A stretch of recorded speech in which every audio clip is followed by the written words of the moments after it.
Bueno, como he dicho, esto es una introducción a las claves del matrimonio. No vamos a tratar como tal lo que en un principio tocaría hoy, que sería 1 Corintios capítulo 7, los problemas del matrimonio. Y para tratar esta introducción, quisiera empezar probablemente por el versículo más famoso o que más se nos viene a la mente cuando pensamos en el matrimonio. Y nos viene a la mente no solamente porque aparece nada más empezar Génesis prácticamente, sino que además, cuando Jesús es preguntado por el tema del divorcio, Jesús mismo nos muestra de que esas palabras que se expresan en Génesis están vigentes también en los tiempos de Jesús y, por supuesto, hoy en día, ¿no? Estas palabras que menciona Jesús en los Evangelios aparecen en Génesis capítulo 2, versículo 24. Que dice: dejará el hombre a su padre y a su madre y se unirá a su mujer y serán una sola carne. En efecto, hay muchos textos importantes a la hora de pensar en el matrimonio, pero quisiera empezar por este. Si os fijáis, hermanos, el texto no dice: dejará el niño a su padre y a su madre y se unirá a su mujer y serán una sola carne. El texto tampoco dice: dejará el hombre a su padre y a su madre y se unirá a su niña y serán una sola carne. Y mucho menos el texto no dice: dejará el niño a su padre y a su madre y se unirá a su niña y serán una sola carne. Eso no dice el texto, ¿verdad? Y esto es lógico, pues ningún niño ni niña debería dejar a sus padres para vivir de forma independiente con otra persona. Y en un principio tampoco ningún padre o madre que se precie debería dejar que su niño o su niña se vaya. Por esta razón, hermanos, cabe preguntarse: ¿qué significa verdaderamente ser hombre? ¿Y qué significa ser verdaderamente mujer? Y en estas dos preguntas está implícita la idea de que se está preguntando por un hombre adulto y por una mujer adulta, y no meramente por la diferencia del sexo masculino y femenino. ¿Y qué significa entonces ser un hombre adulto y ser una mujer adulta? Para responder esta pregunta debemos entrar en la cuestión antropológica, es decir, el estudio del ser humano. Y aquí abrimos la discusión sobre cuántas dimensiones, partes, fases, o como lo queráis llamar, tiene el ser humano. Algunos defienden ciertas divisiones y otros subdividen dichas dimensiones.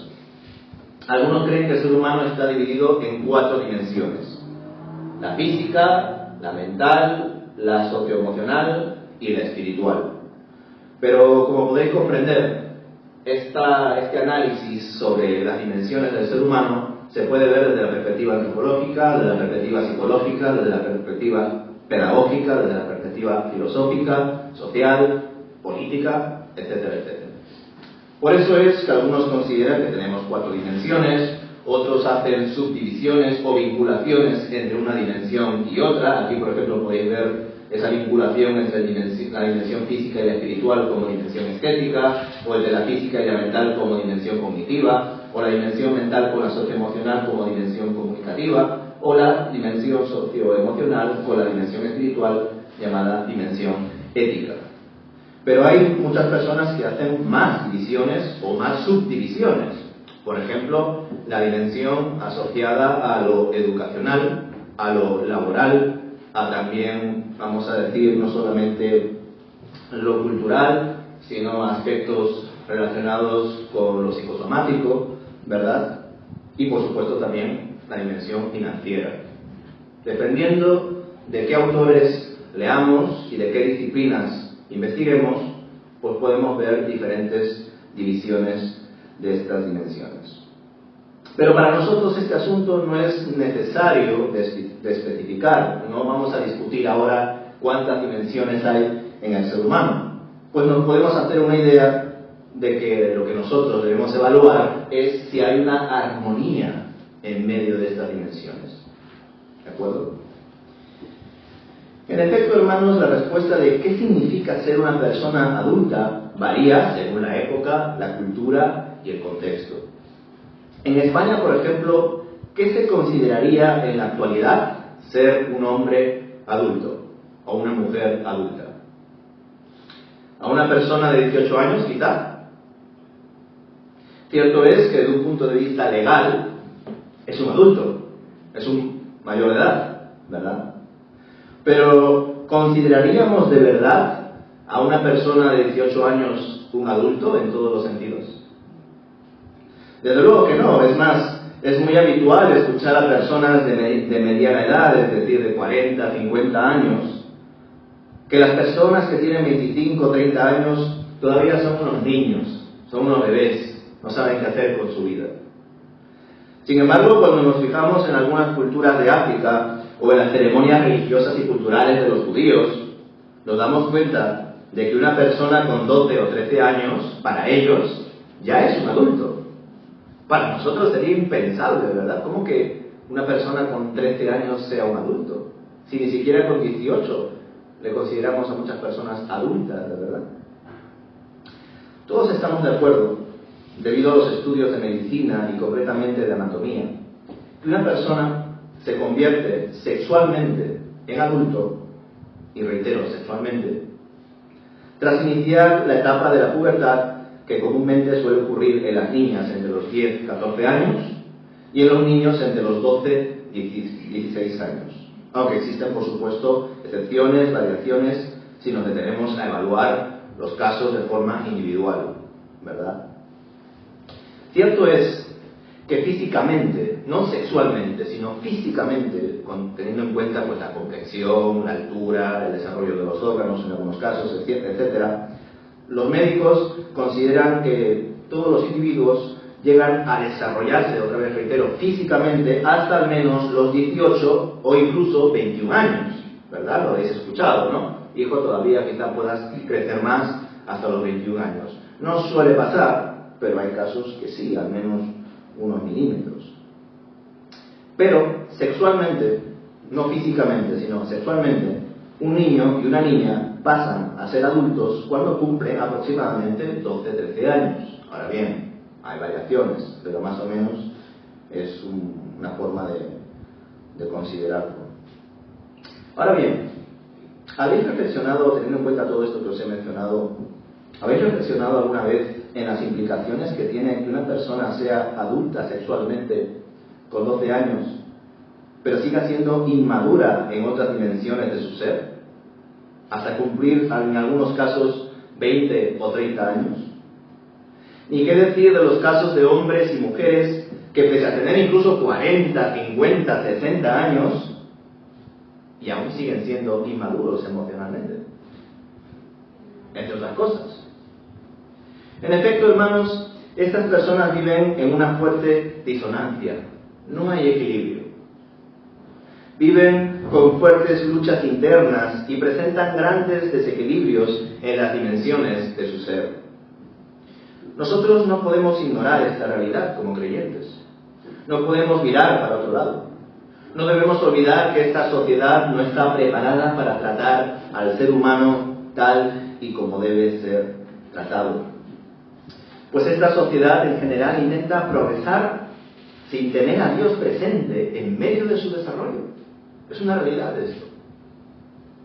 Y por supuesto, el pretender progresar sin tener en cuenta a Dios para ese desarrollo es un completo fracaso. Y por supuesto, hermanos, yo no me quiero subir en absoluto a los movimientos de aquellas personas e iglesias que creen en teorías conspiranoicas, pero tampoco quiero olvidar la realidad de que el Dios de este mundo es el diablo. Pues eso es una verdad bíblica.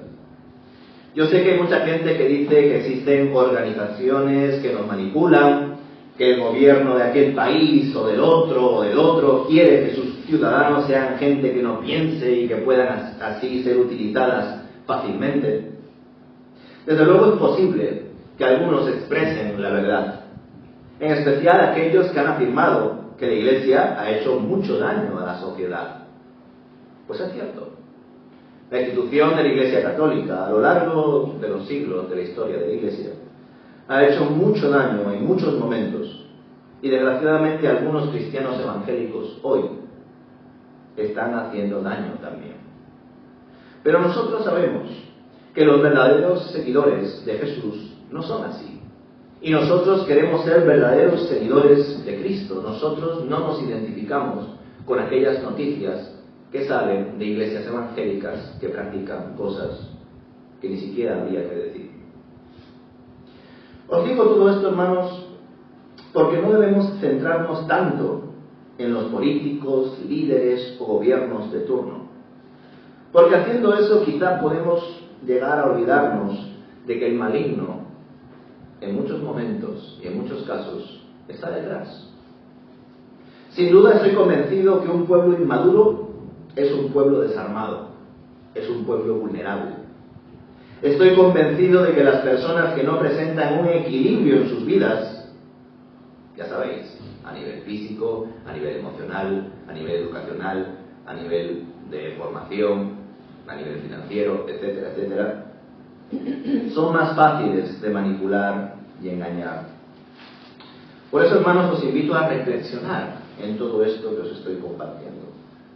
Podemos discutir y teorizar acerca de qué significa ser una persona adulta o madura a nivel espiritual, a nivel financiero, a nivel educacional, a nivel social, etcétera, etcétera. Pero lo que no podemos discutir es la evidencia física y científica. Lo que no podemos obviar es que por lo general una persona de 12, 14 años es sexualmente una persona capaz de tener relaciones sexuales y por tanto una persona capaz de tener hijos. Pues cuando vivimos a espaldas de esa realidad, estamos permitiendo que existan jóvenes o adolescentes o niños, como lo queráis llamar, emocionalmente inmaduros. Sexualmente son hombres y mujeres, pueden tener hijos, pero emocionalmente, mentalmente, espiritualmente, son niños.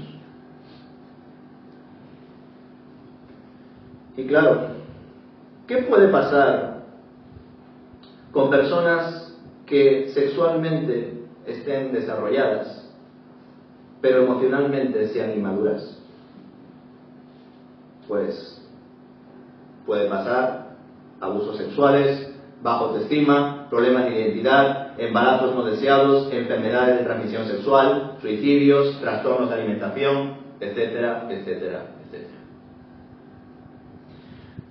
Hermanos, bastantes personas están de acuerdo en que el modelo educativo de España deja mucho que desear. En que los niños tienen que pasar por procesos de aprendizaje que no les llevan a un correcto desarrollo de su formación en madurez. Y que más bien les lleva a memorizar conceptos que no entienden para dejarlos en una hoja y no acordarse casi de nada al día siguiente. Varias personas piensan que se debería mejorar la educación escolar, en que quizás se debería enseñar aspectos más prácticos y reales para nuestros entornos socioculturales, y que incluso se debería condensar o modificar el desarrollo de las materias. Pues qué pena que una persona que tiene 18 años muchas veces no sepa qué hacer con su vida. Desgraciadamente, hermanos, como evangélicos somos poco más de un 1% de la población española. Y además, como si eso no fuera poco, estamos divididos entre nosotros. Así que no creo que podamos ejercer nosotros muchos cambios por ahora en la sociedad. Aunque con esto no estoy diciendo que dejemos de intentarlo. Ahora bien, lo que sí podemos mejorar y debemos hacerlo es la educación y formación en todas las dimensiones del individuo, de nuestros hijos y niños. Nosotros somos creyentes, hermanos, y esto ya os lo he compartido varias veces. Somos hijos de Dios y por tanto tenemos contacto con la fuente de toda la ciencia, toda la sabiduría y todo el conocimiento. Los cristianos no podemos ignorar la realidad de que esta sociedad vive a espaldas de Dios. Y por tanto debemos enfatizar en la educación, tomar la iniciativa en nuestra propia formación y también en la formación de nuestros hermanos, de nuestros niños y de nuestros hijos. Es necesario entonces que nos ocupemos en desarrollar todas las dimensiones o áreas de nuestra vida de forma integral, de forma equilibrada, para que así estén en consonancia y no en disonancia. Y por supuesto que todo este crecimiento integral está y debe estar presidido por Dios. Y que por consiguiente nuestra dimensión espiritual debe destacar entre todas las dimensiones: física, educacional, emocional, mental, etc. Sin dejar ninguna atrás, ya que esto sería además ilógico. Pensando, no puede existir un creyente maduro espiritualmente e inmaduro emocionalmente. No puede existir eso. Tú no puedes decir, yo soy maduro espiritualmente, yo sé mucho de Dios, yo llevo muchos años en la iglesia, o me he memorizado muchos versículos, pero luego emocionalmente eres un niño. No sabes gestionar tus emociones.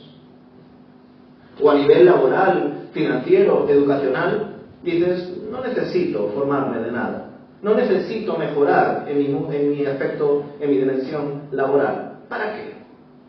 Me conformo con lo que tengo. Eso un creyente no lo puede hacer, hermanos. Un creyente debe de crecer, perfeccionarse, santificarse. Y esto ya lo sabéis. ¿Por qué? Porque lo dice el pastor. Por supuesto que no. Sed santos como yo soy santo, sed perfectos como yo soy perfecto. Es una orden de Dios. Toda persona que cree en Dios debe de crecer en todas las dimensiones de su vida. No puede decir, yo ya soy mayor para eso. No puede decir eso. Y tampoco podemos decir, es que yo pasé por estas cosas y por eso no he hecho aquello ni aquello. Por supuesto que cada uno pasa por situaciones a veces más difíciles o menos difíciles. Y qué bueno que te des cuenta de ello. Eso ya es un paso para el cambio. Pero hay que seguir progresando. ¿Cuántas personas han progresado, hermanos, en las Escrituras cuando han conocido a Dios? Los propios pescadores, personas humildes, sin estudios, que por tratar con animales muertos no podían entrar a los lugares santos. Y sin embargo ellos se convirtieron en los mayores teólogos, expositores, apóstoles, siervos de Dios. Tenían mucho más conocimiento y mucha más sabiduría que los doctores de la ley, los maestros, los escribas y el mismo sumo sacerdote.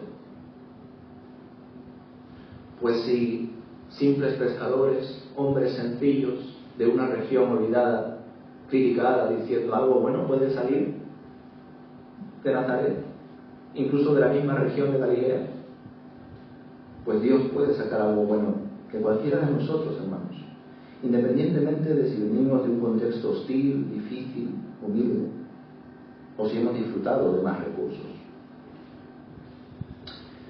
Solo siendo hombres y mujeres de Dios, con un equilibrio personal, podremos dar el paso de casarnos y lo haremos de forma acertada. Pero teniendo en cuenta que casarse tampoco es la panacea de la vida. Cuando uno se casa no está encontrando soluciones a su vida, y pobre de aquel que piense que cuando se casa le va a ir todo súper bien. Cuando uno se casa adquiere tareas.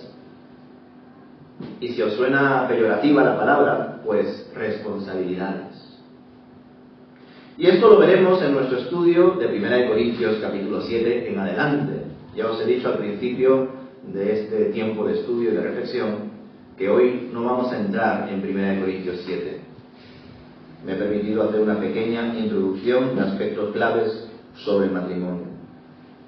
Y qué bueno poder hacerlo en base a esa famosa frase de dejará el hombre a su padre y a su madre y será una sola carne con su mujer.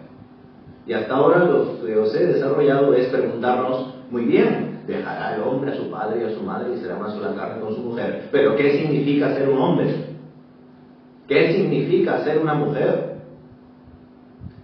A nivel físico, a nivel emocional, a nivel espiritual. Es decir, ¿qué significa ser un adulto, una persona madura, para recién dar ese paso de casarse?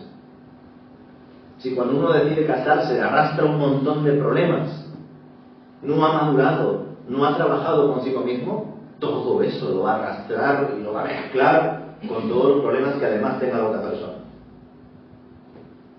Porque por supuesto es peor que dos niños, en algunos aspectos, se casen, a que un niño o una niña se case con un hombre o una mujer. Y ojo, no estoy hablando a nivel físico-sexual, estoy hablando a nivel espiritual, a nivel emocional, etcétera, etcétera. Debemos casarnos siempre y cuando, hermanos, entendamos que no tenemos la capacidad para mantenernos solteros. Y este punto lo veremos muy bien con el apóstol Pablo. Vuelvo a decirlo. Debemos casarnos siempre y cuando entendamos que no tenemos la capacidad para mantenernos solteros. Y me diréis, ¿cómo que la capacidad para mantenernos solteros? ¿Mantenerse soltero no era algo malo? Pues no, hermanos. Pues si podemos quedarnos solteros, y si es la voluntad de Dios que no nos casemos y que nos quedemos solteros, y nos ha dado vamos a decir, los recursos, pues no, dirá el apóstol Pablo, para ello, qué bueno sería. ¿Y por qué sería bueno quedarse soltero? Pues tendríamos más tiempo, hermanos. Sería bueno porque tendríamos más tiempo para servir al Señor. Porque aquel que se casa, como bien nos lo va a expresar el apóstol Pablo y lo analizaremos con gusto en los próximos estudios, debe encargarse de su pareja. El que se casa debe encargarse de su pareja, además de su vida personal. Y con todo, no olvidar que Dios es primero. Siempre Dios es primero. Siempre. Y ya ni os cuento si además esas personas que ya se han casado deciden tener hijos. O si ya los tienen, deciden tener más. Pues significa, en un principio, a la luz de la palabra, que aquellas personas que tienen hijos entienden que ya están sirviendo bastante bien al Señor. Pese a tener ya un hijo o dos, han sido capaces de gestionar su vida en medio de su madurez, en todas las dimensiones de su vida, para tener siempre primero a Dios y luego el resto. Por tanto, aquellos que solamente tienen uno o dos y deciden tener dos o tres, por poner un ejemplo, se supone que son personas que entienden que ya están sirviendo bastante bien al Señor. Y que por tanto serán capaces de gestionar su servicio a Dios pese a tener un hijo más. Y qué bueno que eso sea así. Qué bueno que aquellos que decidan tener 2, 3, 4 hijos digan, ya hemos conseguido gestionar nuestras vidas teniendo 2 o 3. Por eso vamos a tener uno más. Y por supuesto siempre entendiendo que cuando tenemos hijos, al menos los creyentes, se supone que es porque entendemos que es la voluntad de Dios. No, ¡ay, qué bonitos son los niños! Porque sí, los niños son muy bonitos. Pero nosotros no funcionamos así. Nosotros, se supone, actuamos siempre bajo la voluntad y la dirección de Dios. Y cuando queremos tener hijos, es posible que quizá nuestra pareja no quiera tener hijos. O que quizá los dos quieran tener hijos, pero no tengan los recursos para tener en buenas condiciones a ese hijo. Pero más allá de todos esos puntos, lo más importante en medio de todo eso, lo primero es ¿qué dice Dios al respecto?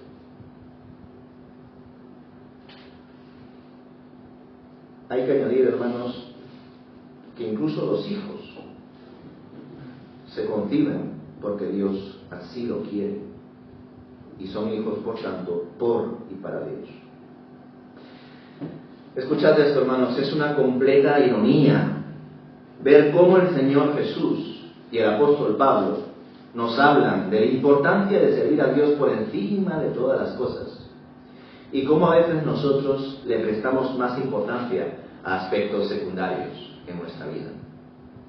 En las iglesias existe muchísima publicidad sobre el matrimonio y se genera una fuerte presión social sobre los jóvenes y no tan jóvenes que todavía no se han casado.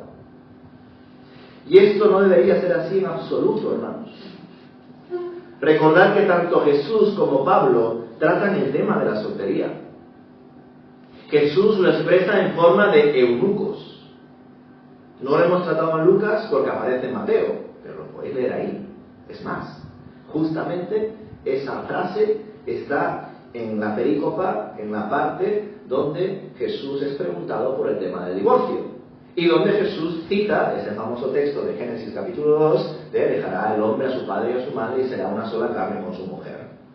Al final de ese desarrollo, dice, hay algunos que se hacen eunucos, hay otros que nacen eunucos, y hay otros que son hechos eunucos por hombres. Curioso, ¿verdad? Y ni qué decir, Pablo también habla de la soltería y lo expresa como una especie de don, llamado el don del celibato. Sin embargo, hermanos, teniendo en cuenta que tanto Jesús como Pablo hablaban de la soltería, ¿cuánta exposición bíblica se hace acerca de la soltería y el don del celibato en las iglesias? ¿Por qué se mira con sospecha o con prejuicios a los solteros? Y ni qué decir de aquellos matrimonios que no tienen hijos, o que tienen hijos pero solo uno, o dos. Obviamente estoy hablando en términos generales, cuando hablo de iglesia, no me estoy refiriendo a esta iglesia en Hortaleza. Pues en iglesias pequeñas no suele darse tanto estas expresiones públicas y presiones dentro de la iglesia. Pero en otras iglesias, muchos hermanos que se meten en la vida de otros no descansan hasta que te vean casado y con al menos 3 hijos. Y es una lástima, hermanos. Es una lástima que te estén preguntando todo el rato, bueno, ¿qué? ¿Cuándo te vas a casar? ¿Ya tienes novia? ¿Ya tienes novio? Bueno, ¿cuándo te vas a casar? ¿Y cuando te has casado? Bueno, ¿y cuándo el hijo? ¿Y cuando tienes uno? ¿Y cuándo el otro? ¿Y cuando tienes 2? Hombre, el tercero. El 3 es un número muy bíblico.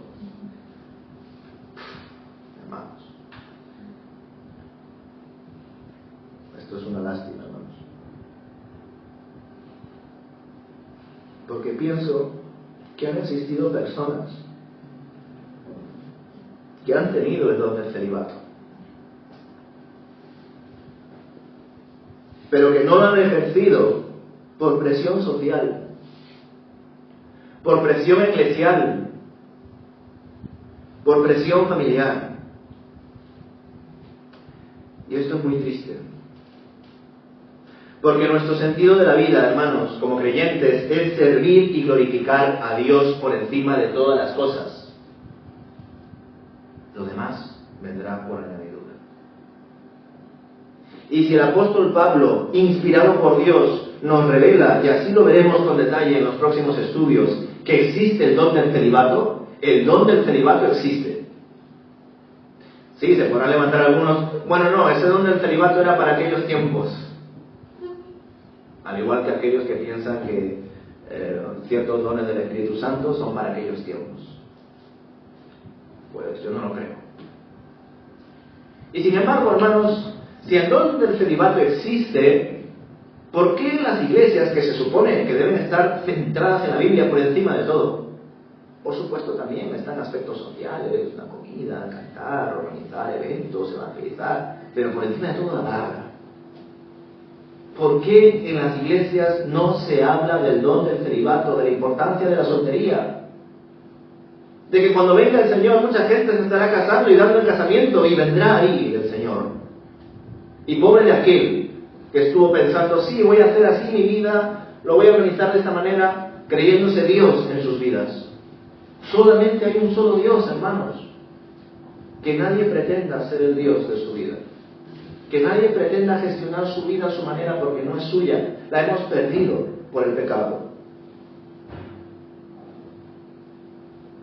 Por eso, hermanos, qué pena que no se hable de la soltería. O que se presione a los matrimonios a tener hijos. Porque al igual que el apóstol Pablo expresa que aquellos que son solteros y que además han entendido que tienen el don del celibato, que no tienen la necesidad de casarse y de tener relaciones sexuales, entre otras cosas, qué bueno porque tendrán más tiempo para servir a Dios. Del mismo modo, aquellos que se han casado, que pero por diferentes razones no tienen hijos, o solamente tienen 1 o 2, qué bueno, porque a diferencia de que tengan 4 o 5, tendrá más tiempo para servir al Señor. Ahora bien, entendemos que tanto el que tenga 4 hijos como el que tenga 1 o ninguno, los tiene, si es creyente, se supone, porque considera que no solamente es su decisión, sino que también es la voluntad de Dios para ellos. Y eso debemos de respetarlo. No podemos presionar a nadie para hacer lo que nosotros creemos que es lo mejor, porque solamente Dios sabe qué es lo mejor, no nosotros. Por eso digo, hermanos, qué ironía que tanto Jesús como Pablo hablen de la importancia del servicio y que para ello hace falta tiempo y por tanto los solteros lo harán mejor, y que sin embargo en las iglesias no solamente no se hable de la importancia de la soltería, del don del celibato, sino que además se haga publicidad de que te tienes que casar, cásate ya, venga que ya eres mayor, y si ya te has casado, venga, ten un hijo, y si ya tienes uno, venga, ten dos, y así sucesivamente. Qué pena, porque considero, hermanos, que ese discurso es contrario a la Biblia. Y con esto no estoy diciendo que la Biblia sea contraria al matrimonio, por supuesto que no. Porque tanto Jesús como Pablo nos enseñan que aquellos que son solteros en el Señor es porque entienden que tienen las capacidades para mantenerse solteros. Porque si el soltero se da cuenta que necesita casarse y que entre otras cosas necesita tener relaciones sexuales, y por supuesto siempre dentro del matrimonio, fuera de él que es inmoral, que se case, que no se queme, que se case. Pero hasta incluso casados, si en algún momento esas personas necesitan tener una relación muy íntima y personal con Dios, que se separen un tiempo para orar. ¿Esto quién lo dice yo? No, lo dice Pablo. Pero cuando terminen ese tiempo, a solas, orando, ayunando, lo que sea que cada uno haga en sus disciplinas espirituales, que luego se vuelvan a juntar, dice Pablo, porque Satanás estará ahí en el acecho, tentando, haciendo todo lo posible para generar, pues, malos deseos, adulterio, divorcio, etc.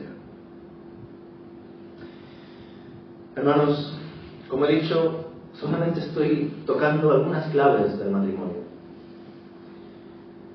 Y cuando hablamos del matrimonio, debemos recordar que así como el pan y el vino representan el cuerpo y la sangre de Jesús, el novio y la novia representan a Cristo y a la Iglesia. Así como de forma solemne cuando celebramos la cena del Señor, recordamos, hacemos memoria del pasado, de cómo Jesús se entregó en la cruz, todo su ser, por nosotros. Cuando nosotros vamos a una ceremonia, a una boda, si somos creyentes, cuando vemos esa boda, deberíamos visualizar lo que va a pasar en el futuro. Con la Santa Cena, lo que ha pasado, memoria. Con una boda, lo que va a pasar. Que Cristo y la Iglesia estarán juntos por la eternidad. ¿Y por qué os estoy dando este punto también, hermanos? Porque, por supuesto, toda exposición debe estar siempre, no solamente guiada por Dios, sino centrada en Cristo. Y Jesús es nuestro ejemplo por excelencia. Muchos no creyentes, en su ignorancia, hablan acerca de la soltería de Jesús. A ver, es cierto que en algún sentido Jesús fue soltero siempre, pero verdaderamente Jesús tenía pareja, y su pareja era la Iglesia, no María Magdalena ni esas tonterías. La pareja de Jesús era y es la Iglesia. Y por supuesto Jesús era maduro en todas las dimensiones de su vida y nos mostró cómo debíamos comportarnos delante de Dios. Y cuando reflexionamos en las bases del matrimonio, no solo debemos tener en cuenta sus enseñanzas y las del apóstol Pablo, sino también a él mismo, a Jesús como esposo y a la Iglesia como esposa. Esto queda bien expresado en el final del libro del Apocalipsis, cómo la novia fue perfectamente preparada para estar con el novio perfecto por la eternidad. Indudablemente, hermanos, un matrimonio es un acto público que refleja aquello que va a pasar, que la Iglesia y el Señor estarán físicamente juntos por la eternidad, Y por ello el matrimonio debe ser una decisión seria y solemne, donde ambas personas presenten una madurez suficiente a nivel física, a nivel emocional, a nivel mental, a nivel espiritual, todas las dimensiones de su ser. Y de esa forma, con esa madurez suficiente, dar el importante paso de casarse y reflejar dignamente lo que pasará en los últimos días, que Cristo estará por la eternidad casado con la novia, con la iglesia, en las bodas del Cordero. Como sabéis, hermanos, qué bueno que tengamos la palabra tal y como está, que se haya mantenido y que podamos leerla de forma continua. Porque cuando se expone la palabra, hermanos, no solamente hay un elemento espiritual y pedagógico de enseñar, en algunos casos principios, en otros curiosidades, sino que la exposición de la palabra es un bálsamo para nosotros. Es la exposición de un elemento de sanidad para nosotros. La palabra nos sana. Pero hermanos, cuando un pastor viene a una iglesia que ya tiene un tiempo, tiene un bagaje, o cuando un pastor predica pues de un tema y de otro, y no de todos los temas, porque está bien aquellos que predican de temas y no de textos, siempre y cuando toquen todos los temas que la Biblia toca. Pero si solamente tocan siempre los mismos temas, esa iglesia va a cojear por muchos temas y textos que ese pastor, predicador, no toque. Pero hermanos, el otro gran problema que sufren los pastores, y también los terapeutas, los psicólogos, los médicos, aunque ahora estoy hablando más en un sentido espiritual,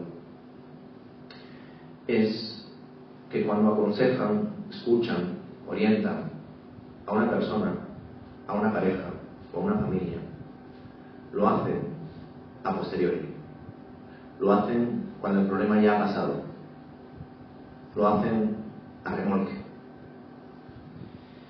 Y ya habéis conocido esa famosa frase, que es mejor prevenir que curar. Y uno de los problemas que más sufre un pastor, hermanos, cuando se presentan dificultades en una iglesia, es el tiempo. ¿Y por qué es el tiempo? Porque tiene que separar tiempo para Dios, tiempo para su familia, tiempo para exponer en la iglesia, tiempo para gestionar algunos asuntos internos de la iglesia, y también tiempo para llamar o para recibir llamadas, para reunirse o para ser invitado a reuniones. Y muchas veces un pastor conoce a una persona o una pareja porque esa persona ya trae un montón de problemas, no sabe cómo solucionar esos problemas por sí mismo. Entonces se acerca y le pregunta al pastor, ¿qué hago? Y qué bueno que sea así. Peor sería que encima no pregunte ni pida consejo. Pero todos sabemos que en vez de comer, por ejemplo, cualquier cosa, no cuidarnos y pues con esos malos hábitos tener problemas de la tensión, diabetes, etc., y de ahí recién ir al médico, pues qué mejor sería saber qué alimentos ultraprocesados, qué hábitos alimenticios, etcétera, etcétera, no debemos de practicar ni de abusar para así no tener que ir al médico. Pues igual, hermanos, lo que os he expuesto aquí, sin ser pretencioso, considero que es una de las cosas más importantes que debemos tener en cuenta. Porque si vosotros y yo, es decir, si nosotros trabajamos en estimular, en madurar todas las dimensiones de nuestro ser, guiados por Dios, no habría problemas. Cada uno debe de conocerse a sí mismo, saber si quizá emocionalmente no tiene la misma edad que físicamente, si espiritualmente no tiene la misma edad que físicamente, si educacionalmente o de forma laboral o financiera quizá no está estable como debería estar para la edad que tiene, etcétera, etcétera, etcétera. Y eso transmitirlo a nuestros hijos, hermanos. Recordad, somos una población muy pequeña, evangélica, en España, y además entre nosotros estamos divididos. Así que presión social y política, poca, muy poca. Pero eso no quiere decir que no lo intentemos. Ahora bien, primero arreglemos lo que está en casa, luego ya vemos lo que hay afuera. Y ya os he dicho, hermanos, la educación en España y en muchos lugares es horrible. Y es horrible porque, entre otras cosas, esta sociedad está presidida por el diablo. El Dios de este siglo, el Dios de este mundo es Satanás. No os estoy diciendo nada nuevo. Y claro, si de un punto de vista secular, social, un chaval de 18 años, que legalmente ya es un adulto, sexualmente ya ni os cuento, pero emocionalmente, mentalmente, espiritualmente es un bebé, esa persona, hermanos, es un problema.